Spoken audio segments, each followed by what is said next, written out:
Back on the show now is UFC Lightweight Terrance T-Rex McKinney, who fights next at UFC Vegas 59 on August the 6th when he meets Erick Gonzalez. Terrance, how you doing? I'm doing great. Just got done with a session, actually.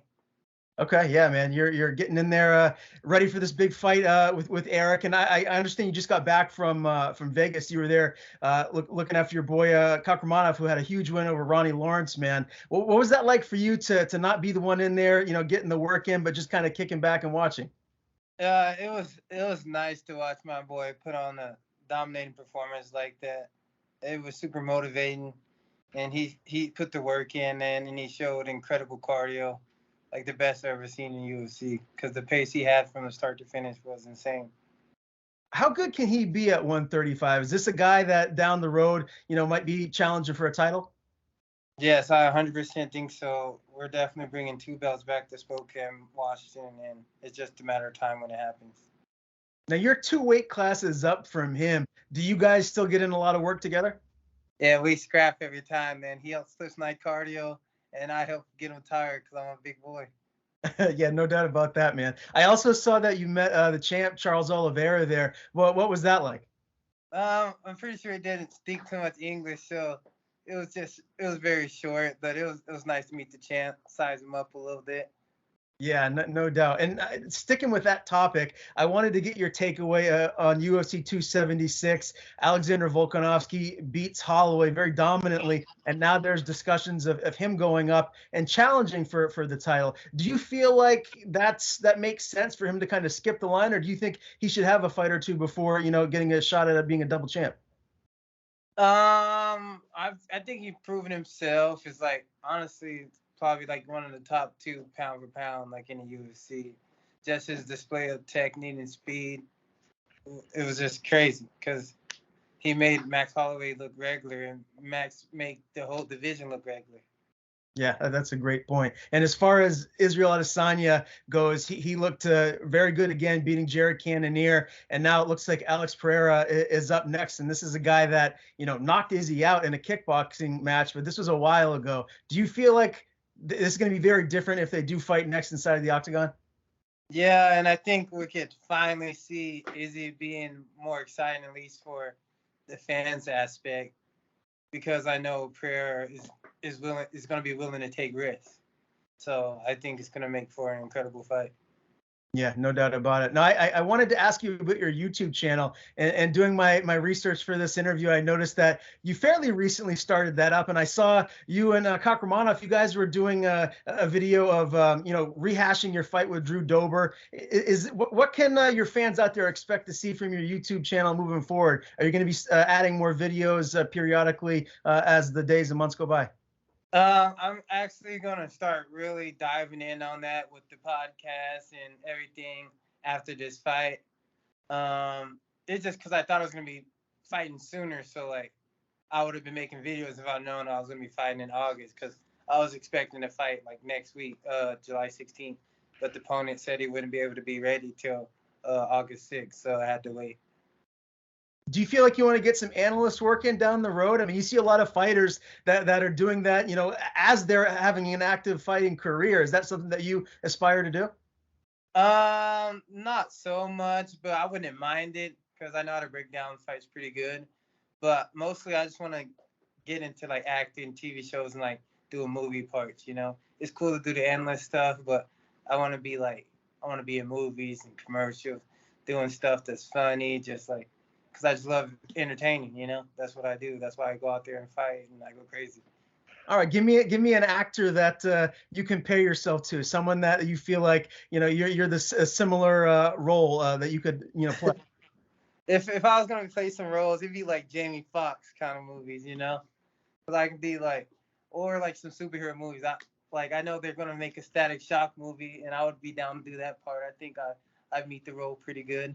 Very interesting. Is there a new series or movie that's been out that you suggest for anyone out there that they should probably check out? I honestly haven't had too much time to dive into movies, except the last movie I seen was Doctor Strange, and it was pretty sick. All right. We got to rehash that fight with Drew Dober, man. You took that fight on short notice and you had him knocked down on roller skates 8 seconds into the fight. You're the first person to knock Drew Dober down. I mean, good God, you have so much power in your hands and in your kicks. What was your game plan going into that short notice fight with Drew?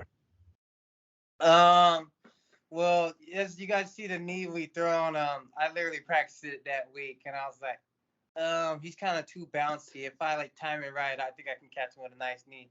Because if you guys see his rhythm step, it's very like kind of bouncy, like Ronda Rousey.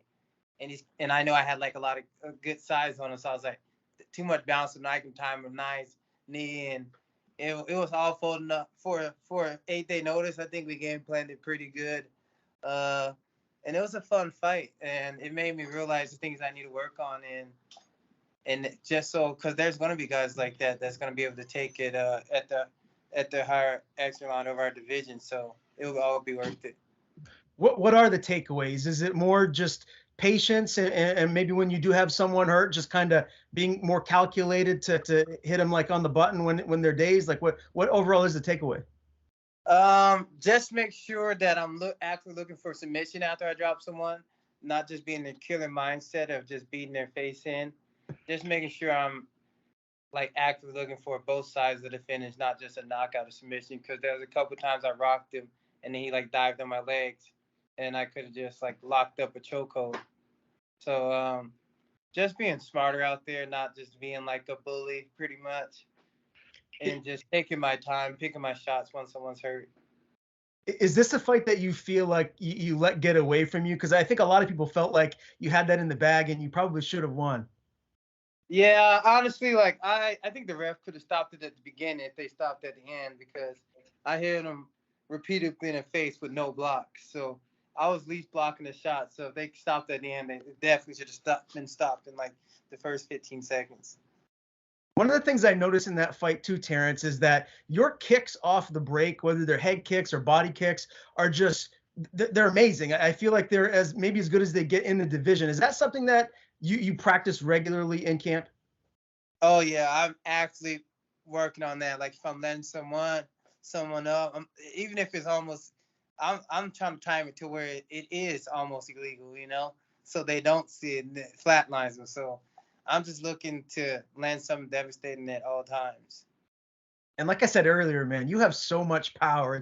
It's really insane. Is this something that when you're sparring in camp, you just kind of have to keep that in mind so you're not going too hard and you don't put one of your training partners out?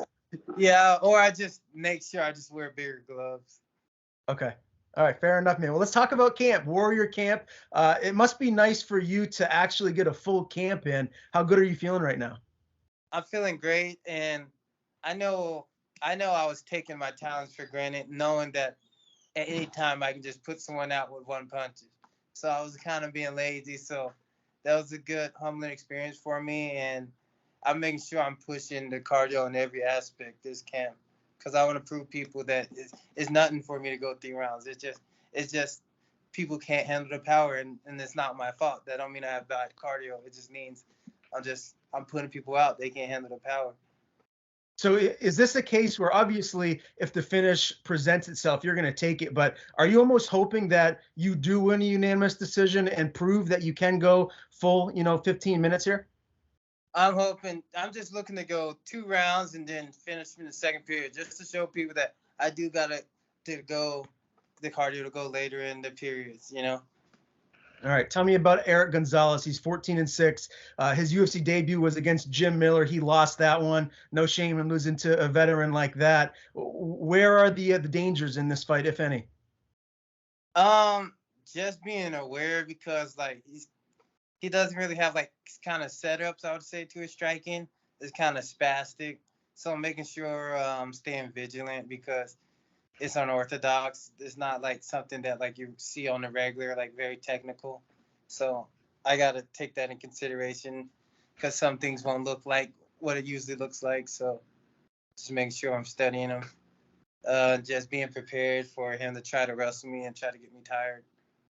Is he a dangerous opponent? Like, do you feel like this is someone that could push you, or do you feel very confident that you're going to be able to get him out of there when you want to be able to get him out of there? I'm definitely confident I can get him out of there when I want to get him out of there. but I know that he does put a pace on people. And there's some of the fights I watched when he was in Combat America, he would like gas people. It looked like he's hurt, and then next thing you know, he's piecing the guy in. So I got to take that consideration. He knows how to stay tough and keep the pressure on. All right, official prediction, man. You already said what you're hoping to do. How does it end? How do you get your hand raised here? I'm looking to KO him the second round. If he doesn't take the power, then so be it. You guys, that's what I do. I finish people in the first round, so don't be surprised if that happens. But I want to finish him in the second if he can take it. And you're quickly becoming a fan favorite, man. Everyone out there wants to see you fight and fight regularly. So if you're healthy, what does the rest of 2022 look like for you?